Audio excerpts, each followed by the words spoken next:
CEO Marcie Frost for her report. Marcie. Thank you, and good morning. President Mather and members of the board. Just to repeat a little bit of what President Mather has already covered this morning. On Monday, our agenda for the investment committee was primarily composed around our environmental, social, and governance, or ESG strategies. On Tuesday, we discussed the work that's being done with our health programs and also had a meeting of our governance and performance and comp committee. And then today, we'll give you an update on enterprise performance reporting. And the enterprise performance reporting platform is really to give you an indication of how we are implementing the 5-year strategic plan, whether we're on goal, on target, off target, as well as getting a bit of a view into the operations and the key performance indicators by which we measure our success on the operational side. I'll also share some feedback that we've been receiving from member and stakeholder groups as we've been out talking to organizations around the state. So let's begin with investments. Again, we had a good discussion about the role that ESG plays in our investment decisions. Our beliefs and policies provide the teams with the framework that they need to engage and ensure that we have strong risk-adjusted returns for the long term. While we also have to recognize the short term due to our current funded status. So we have to have a long-term view, but recognize that we have short-term risks that we always have to be mindful of. Again, at the heart of these policies is our core mission and our primary duty of paying benefits for generations to come. And we strive to get focus with specific actions by which we can measure our performance. I do understand that members and stakeholders, again, as I've been out talking with a number of groups throughout the state, there is some view that ESG is not having a positive impact on returns and that it's taking us away from our core mission, or that we're using our voice more as a large investor to champion social change. But we see our policies as a method and a tool to manage risk as well as opportunity. Because CalPERS is a long-term investor, we want the companies we have an ownership stake in to be successful, and we think our voice is very important in order to have those companies run and align to the value system that we have here at CalPERS. CalPERS is not alone in our ESG practices. We have several organizations that are much aligned with our mission and our views, and we're a part of several investor networks around the globe that share concerns that we would have over the long term. We know that when we work together, a combined voice is stronger than a single voice, so we will continue to the outreach that we have with other organizations who, again, have an alignment of mission and purpose. As we move forward with the proxy season proposals, which we talked about on Monday, we'll also be able to provide more detail about which ESG issues in particular we've been successful with and how that adds to the fund's financial position.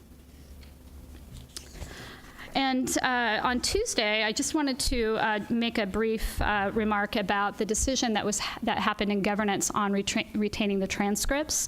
I talked with the team last night, and what we think is the most proactive next step to take, and it was based on some comments that Mr. Miller had provided, as well as comments that came in from public commenters, is that as we put the agendas out on our website and archive those agendas, we will attach the court reporter style transcripts to those agendas.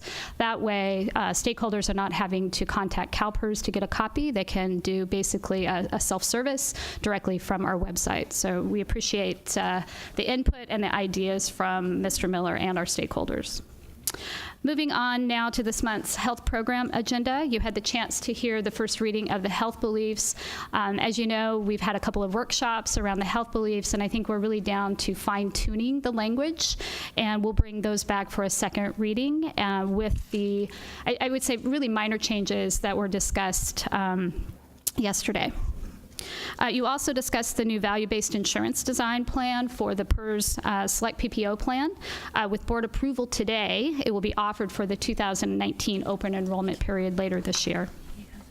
And these are innovative approaches, and in collaboration with other state programs like Healthier You Connections and Let's Get Healthy California, these again are important efforts to foster engagement for members to be more responsible and to really think about their personal health outcomes and what they're trying to achieve. And it's our responsibility that we have programs that would help them to achieve their personal health outcomes. we did hear from the committee, and we will plan to closely monitor the participation over the 2-year pilot and report out on a regular basis on how well we think that pilot is going, or if we're seeing any problems with a pilot, we'll certainly be able to report those out to you. Moving on to a summary of some of the speaking engagements we've been participating in. I want to talk about a couple of those in particular. We did attend the California State Municipal Finance Officers annual meeting, and I was joined by our CFO, Charles, and one of our deputy state actuaries, Fritzy. And we were a keynote group talking about some of the changes that we've been making here at CalPERS and the impacts of those changes on the public employers. In general, I would say that there was much support for the decisions, although they are difficult. There was support for the decisions that are being made. There was understanding around the discount rate and why that had to happen. There was understanding of why the amortization policy had to change, because this is a finance organization. They understood that we have to have sound financial policies at CalPERS. And now the next steps will be really to help the employers understand the impacts to their own budgets on how they forecast and predict the costs moving forward. A ton of compliments coming in for the actuarial team, so I'd like to also recognize the actuaries for their continued work and support of the employers. That came across loud and clear, and one of our actuaries was actually called a rock star while I was there. That was Julian. So the other was, I met also with ACCOC's group, or the Orange County chapter of the California Association of Cities, and there I was joined by Senator Morlock, and we were talking about the health of the pension plan, and obviously we have some different views, but also very respectful of one another's opinions. It was a group, again, that's concerned about the sustainability of the fund, but I think was very appreciative, again, of the tough decisions being made at CalPERS as a way to offer that sustained health of the fund in the long run. And this is the second time that I've had the opportunity to meet with this group. I really do appreciate that they continue to reach out and ask us to participate. There are times that we're obviously saying things that are not the most popular things for them to hear, but they are hearing us and continuing to work with us. I also had the pleasure of addressing pension fund leaders for CalPERS, which, as I understand it, is really most of the county funds.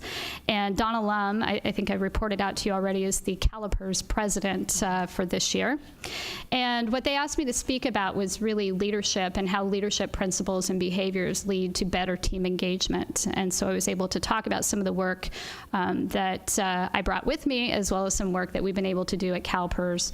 I also was able to show the video that our team put together on the 3 leaders who had really taken this call to action about taking one of the 5 principles and putting those within their teams and getting feedback. And that was very well received by this group. And then finally, it was my pleasure to attend the Our Promise breakfast, thank you breakfast, and I did accept the position of chairperson for this next year's campaign. And so I do look forward to working with other state leaders and maybe finding opportunities for this board to get involved to help United Way and the communities and thousands of well-deserved organizations that are operating here in California. And I do have a few ideas on how to get things started. And before I close with the fund's investment performance, I'd like to talk a little bit about the growing strength of the fund. And these are the talking points that have really had a positive impact on the audiences that who I've been speaking with. At the end of calendar year 2017, our funded status had moved up to approximately 71%, and the market value of the fund stood at just about $350 billion. And despite the recent volatility in the markets, it's grown a little more since then. The fact that the funded status had moved from 64% to 71% over a approximate 12 to 14 month period of time, that was data that most of the stakeholders, most of the members of the system did not know. And if you talk to anyone in our contact center or anyone having direct member conversations, the number one concern our members have is whether their benefit is safe. So this data is helping to support that there is a plan to move forward to full funding. The plan is working, and again, it's that tough decisions have to be made by CalPERS, and we'll work closely with our employer partners to make sure that they can successfully implement some of those decisions. So a couple other points that we're talking about, the positive cash flow. We were scheduled to be continuing negative cash flow, but we are in positive cash flow. That is really a byproduct of additional contributions coming in, and one contribution in particular from the state, the $6 billion that came through the state and the legislature. And I think that's a prime example of what we're working with the employers on right now, on how do we help them find methods and tools to pay down their UAL. If you really think about the system and the root cause of some of the contribution rates not being sustainable or affordable, the UAL is the primary contributor to it. And so we need to continue to find tools and resources that the employers can use to help manage those UAL payments. So we have highlighted 5 achievements that have happened over the last year. We are putting those into our own report. We are putting the finishing touches on that report. I'll get it out to all of you within the next 2 weeks. We'll get it out early to our stakeholders as well, and then we plan on using that for all future speaking engagements and really a focus area over the next 2 months, where Brad and others have me scheduled for a number of visits, important visits. So I know that you'll agree we do still have serious work ahead, but I do think there was some relief in talking with the employers that there wasn't anything currently scheduled that would have an impact on rates, no significant policy decisions. And that, along with the data, I think was good news to the employers and the members who we've been speaking with. And then finally, I'll provide you a brief update on the performance of the Public Employees Retirement Fund as of January 31st of 2018. The total fiscal year to date performance is 10.9. The 1-year return is 17.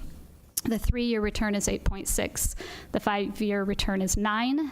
The 10-year return is 5.6. And the 20-year return is 6.7. And that does conclude my remarks, and I'm happy to take any questions you might have. Thank you. Well, you know, in communications or conversations that I have, and I know other board members have with our constituents and with other stakeholders, there is great appreciation for the amount of outreach and communication that's coming out of CalPERS today around these issues that are really material and important to our members. So I appreciate the leadership you've shown around that. Thank you very much. We do have a question from the committee. Ms. Brown. Thank you, Madam Chair. Ms. Frost, I just want to say thank you very much for hearing the stakeholders' comments yesterday and agreeing to attach transcripts, making them self-service. Not only will that save time for the stakeholders in making those Public Records Act requests, but it'll also save our staff time, both PR and legal, from trying to fulfill them or try and figure out exactly what they mean. I think it's welcome in the spirit of Sunshine Week and transparency. So thank you very much for hearing them. Yeah, thank you. Thank you.